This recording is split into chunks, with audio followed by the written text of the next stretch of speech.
ಭೂಮಿ ಮೇಲೆ ನೀರು ಬರೋಕ್ಕೂ ಮೊದಲು ಮಂಗಳ ಗ್ರಹದಲ್ಲಿ ನೀರು ಇರ್ತಿತ್ತು. ಜೀವರಾಶಿ ಸೃಷ್ಟಿ ಆಗೋಕೆ ಬೇಕಾದ ಎಲ್ಲ ರೀತಿಯ ವಾತಾವರಣ ಮಂಗಳ ಗ್ರಹದಲ್ಲಿತ್ತು. ಆದರೆ ಈಗ ಮಂಗಳ ಗ್ರಹ ಅಂದ ತಕ್ಷಣ ನಮಗೆ ತಲೆಗೆ ಬರೋದು ಧೂಳಿನಿಂದ ಕೂಡಿರುವ ಕೆಂಪು ನೆಲ. ಆದರೆ 4 ಶತಕೋಟಿ ವರ್ಷಗಳ ಹಿಂದೆ ಹೀಗೆ ಇರಲಿಲ್ಲ. ದೊಡ್ಡ ದೊಡ್ಡ ಸರೋವರ, ನದಿಗಳು, ಸಮುದ್ರಗಳು, ಬೆಟ್ಟ ಗುಡ್ಡ, ಹಸಿರಿನಿಂದ ಈ ಜಾಗ ಕೂಡಿತ್ತು. ಭೂಮಿಯಂತೆ ಹೊಳೆಯುತ್ತಿದ್ದ ಮಂಗಳ ಗ್ರಹ ಕಾಲಕ್ರಮೇಣವಾಗಿ ತನ್ನ ವಾತಾವರಣವನ್ನ ಹೇಗೆ ಕಳ್ಕೋತು ಅನ್ನೋದೇ ಕುತೂಹಲಕಾರಿ ವಿಷಯ. ಇವತ್ತಿನ ವಿಡಿಯೋದಲ್ಲಿ ನಾವು ಮಂಗಳ ಗ್ರಹದ ಬಗ್ಗೆ ಕೆಲವೊಂದು ಆಸಕ್ತಿಕರ ವಿಷಯಗಳನ್ನ ತಿಳ್ಕೊಳ್ಳೋಣ ಬನ್ನಿ. ಸೊ ವಿಡಿಯೋ ತುಂಬಾ ಇಂಟ್ರೆಸ್ಟಿಂಗ್ ಆಗಿರುತ್ತೆ, ಎಲ್ಲೂ ಸ್ಕಿಪ್ ಮಾಡದೆ ಕೊನೆವರೆಗೂ ನೋಡಿ.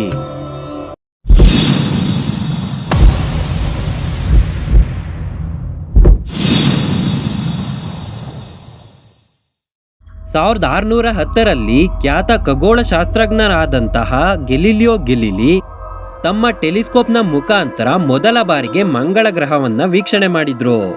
ಅದಾದ ನಂತರ ಮನುಷ್ಯನಿಗಿಂತನೂ ಬುದ್ಧಿವಂತ ಜೀವಿ ಈ ಮಂಗಳ ಗ್ರಹದಲ್ಲಿ ಇರ್ಬೋದು ಅಂತ ಭಯ ಹಾಗೂ ಕುತೂಹಲ ಸ್ಟಾರ್ಟ್ ಆಗುತ್ತೆ. ಈ ರಹಸ್ಯವನ್ನ ನಾವೇ ಮೊದಲು ಕಂಡುಹಿಡಿಬೇಕು ಅಂತ ಸೋವಿಯತ್ ಯೂನಿಯನ್ ಹಾಗೂ USA ಜಿದ್ದಿಗೆ ಬೀಳ್ತಾರೆ.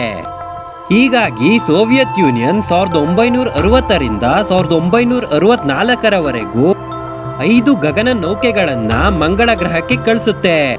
ಆದ್ರೆ 5 ನೌಕೆಗಳು ವಿಫಲವಾಗ್ತವೆ. USAನ ಮೊದಲ 3 ನೌಕೆಗಳು ವಿಫಲವಾದ್ರೂ ಕೂಡ 4ನೇ ನೌಕೆ ಮರೀನರ್ 4 ಅನ್ನ 1964ರಲ್ಲಿ ಮಂಗಳನ ಕಕ್ಷೆಗೆ ಸೇರಿಸುವ ಪ್ರಯತ್ನ ಯಶಸ್ವಿಯಾಗುತ್ತೆ. ಸತ್ತ ಗ್ರಹವನ್ನ ನೋಡಿ ಸೈಂಟಿಸ್ಟ್ಗಳಿಗೆ ಕೊಂಚ ಬೇಸರ ಉಂಟಾಗುತ್ತೆ.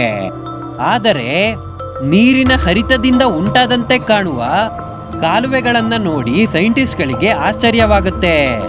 ಅದರಿಂದ ಸೈಂಟಿಸ್ಟ್ಗಳಿಗೆ ಮಂಗಳ ಗ್ರಹದಲ್ಲಿ ಮೊದಲು ನೀರು ಇತ್ತ ಅನ್ನೋ ಕುತೂಹಲ ಶುರುವಾಗುತ್ತೆ.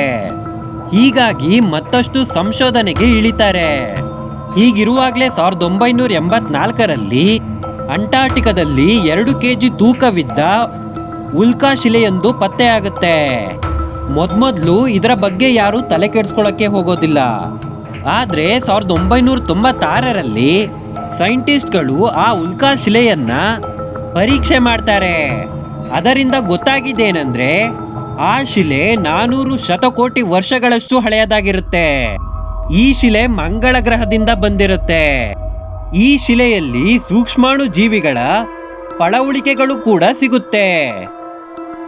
ಇದರಿಂದ ಕುತೂಹಲಗೊಂಡ ನಾಸಾ ವಿಜ್ಞಾನಿಗಳು 2011ರಲ್ಲಿ ಕ್ಯೂರಿಯಾಸಿಟಿ ರೋವರ್ನ ಮಂಗಳ ಗ್ರಹದ ಅಂಗಳಕ್ಕೆ ಕಳಿಸ್ತಾರೆ. ಮಂಗಳ ಗ್ರಹದಲ್ಲಿ ನೀರು ಹರಿದಿತ್ತು ಅನ್ನೋದನ್ನ ಕ್ಯೂರಿಯಾಸಿಟಿ ರೋವರ್ ಕನ್ಫರ್ಮ್ ಮಾಡುತ್ತೆ. ಸುಮಾರು 3.3 ಶತಕೋಟಿ ವರ್ಷಗಳ ಹಿಂದೆನೆ ಇಲ್ಲಿನ ನೀರು ಆವಿಯಾಗಿದೆ ಅನ್ನೋದನ್ನ ಊಹೆ ಮಾಡ್ತಾರೆ. ಭೂಮಿ ಮೇಲೆ ಇರುವಂತೆಯೇ ಮಂಗಳ ಗ್ರಹದ ಮೇಲೆಯೂ ಚಳಿಗಾಲ ಹಾಗೂ ಬೇಸಿಗೆಗಾಲ ಇರುತ್ತಂತೆ.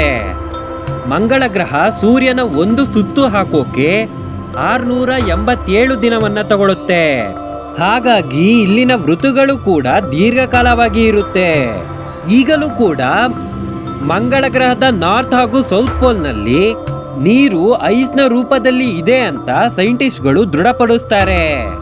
ಅಷ್ಟೇ ಅಲ್ಲ, ಕಾರ್ಬನ್ ಡೈಆಕ್ಸೈಡ್ ಕೂಡ ಇಲ್ಲಿ ಐಸ್ನ ರೂಪದಲ್ಲಿ ಕಾಣಬಹುದಾಗಿದೆ. ಇನ್ನೊಂದು ಇಂಟ್ರೆಸ್ಟಿಂಗ್ ವಿಚಾರ ಏನಂದ್ರೆ 2026ರಲ್ಲಿ ಎಲನ್ ಮಸ್ಕ್ನ ಸ್ಪೇಸ್ ಎಕ್ಸ್ ಮಂಗಳ ಗ್ರಹಕ್ಕೆ ಮನುಷ್ಯನನ್ನ ಕಳಿಸುವ ಯೋಚನೆ ಮಾಡ್ತಾ ಇದೆ. ಮಂಗಳ ಗ್ರಹದ ಮ್ಯಾಗ್ನೆಟಿಕ್ ಫೀಲ್ಡ್ ವೀಕ್ ಆಗಿದ್ದ ಕಾರಣ ಮಂಗಳ ಗ್ರಹ ತನ್ನ ಎಲ್ಲಾ ವಾತಾವರಣವನ್ನ ಕಳ್ಕೋಬೇಕಾಗತ್ತೆ. ಇದರಿಂದಾಗಿ ಅಲ್ಲಿದ್ದ ಜೀವ ಸಂಕುಲಗಳು ನಾಶವಾಗ್ತವೆ. ಅಲ್ಲಿದ್ದ ನೀರು ಆವಿಯಾಗಿ ಅಂತರಿಕ್ಷಕ್ಕೆ ಹೋಗಿಬಿಡುತ್ತೆ. ಈಗಲೂ ಕೂಡ ಮಂಗಳ ಗ್ರಹದಲ್ಲಿ ಉಳಿದಿರುವ ನೀರಿನ ಪ್ರಮಾಣ ಕಡಿಮೆ ಆಗ್ತಾ ಬರ್ತಾ ಇದೆಯಂತೆ. ಮುಂದೊಂದು ದಿನ ಮಂಗಳ ಗ್ರಹದಲ್ಲಿ ಸ್ಪೇಸ್ ಸ್ಟೇಷನ್ ನಿರ್ಮಿಸುವ ಯೋಜನೆಯಲ್ಲಿ ಸೈಂಟಿಸ್ಟ್ಗಳು ತೊಡಗಿದ್ದಾರೆ. ಸೊ ಇದಾಗಿತ್ತು ಇವತ್ತಿನ ವಿಡಿಯೋ. ಐ ಹೋಪ್ ವಿಡಿಯೋ ಇಷ್ಟ ಆಗಿದೆ ಅನ್ಕೋತೀನಿ. ವಿಡಿಯೋ ಇಷ್ಟ ಆಗಿದ್ರೆ ದಯವಿಟ್ಟು ಒಂದು ಲೈಕ್ ಕೊಟ್ಟು ಇದೇ ರೀತಿ ಇನ್ಫಾರ್ಮೇಟಿವ್ ವಿಡಿಯೋಸ್ಗಾಗಿ ನಮ್ಮ ಚಾನೆಲ್ನ ಸಬ್ಸ್ಕ್ರೈಬ್ ಮಾಡಿ. ಮತ್ತೊಂದು ಹೊಸ ವಿಷಯದೊಂದಿಗೆ ಹೊಸ ವಿಡಿಯೋದಲ್ಲಿ ಸಿಗ್ತೀನಿ. ಧನ್ಯವಾದಗಳು.